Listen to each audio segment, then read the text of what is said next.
Mutual fund के विज्ञापन हर जगह दिखते हैं ना। और उनमें होते हैं बड़े बड़े चमकीले रिटर्न वाले नंबर।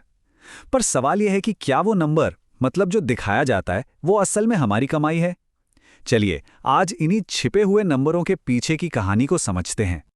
तो ये एक बड़ी पहेली है जिसे आज हम मिलकर सुलझाने वाले हैं।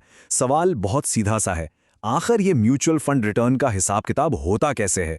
और सबसे जरूरी बात, जो एड्स में इतने बड़े बड़े नंबर दिखाए जाते हैं, क्या वो सच में हमारी जेब तक पहुंचते भी हैं? देखिए, इसका जवाब ना बिल्कुल सामने नहीं होता। ये छिपा होता है उन छोटी छोटी डिटेल्स में जिन्हें हम और आप अक्सर नज़रअंदाज कर देते हैं। तो आज उन्हीं डिटेल्स पर रोशनी डालते हैं। तो शुरू करते हैं इस पहेली की तह तक जाना। देखिए, म्यूचुअल फंड्स एक बहुत ही शानदार चीज है निवेश के लिए, इसमें कोई शक नहीं। पर जब बात इसके रिटर्न को समझने की आती है ना, तो कई बार सिर घूम जाता है। अच्छा, अगर लंबे समय के लिए पैसा लगाना है तो म्यूचुअल फंड्स वाकई एक बहुत अच्छा और ट्रांसपेरेंट तरीका है। सबसे बढ़िया बात क्या है, ये पैसे को एक जगह नहीं बल्कि अलग अलग स्टॉक्स, बॉन्ड्स में लगाता है, जिससे रिस्क मतलब जोखिम बढ़ जाता है।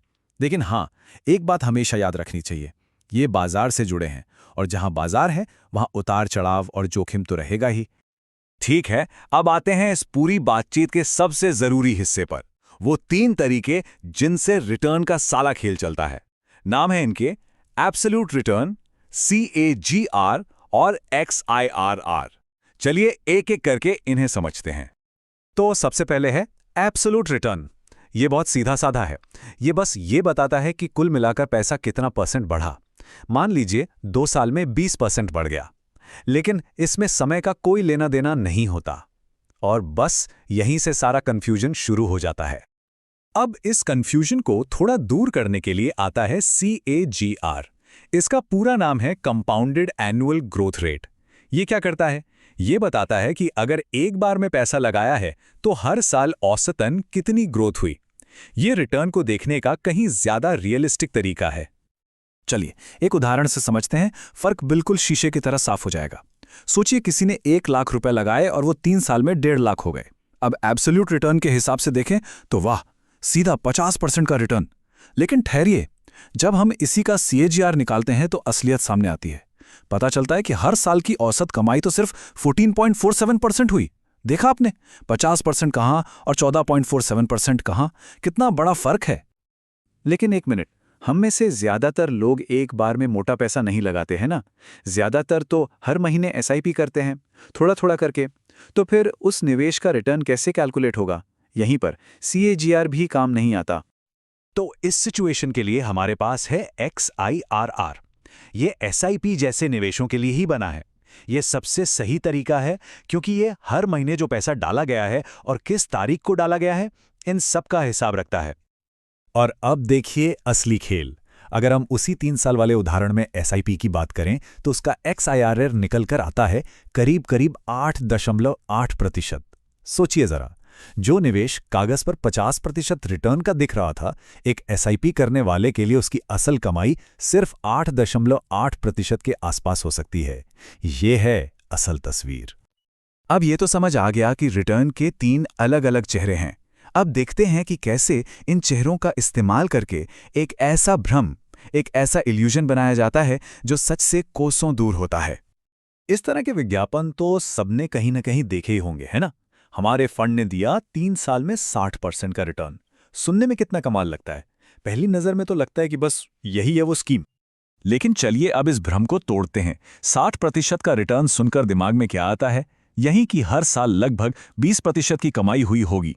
पर नहीं, असलियत यह है कि इसका सालाना CAGR सिर्फ 16% के आसपास बैठता है।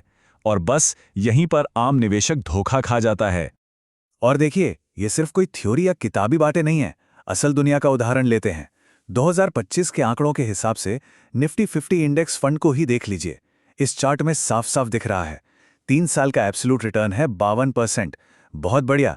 लेकिन CAGR है सिर्फ 14.9%। और अगर किसी ने इसी दौरान SIP की होती तो उसका XIRR होता सिर्फ 11% के आसपास। फर्क बिल्कुल सामने है।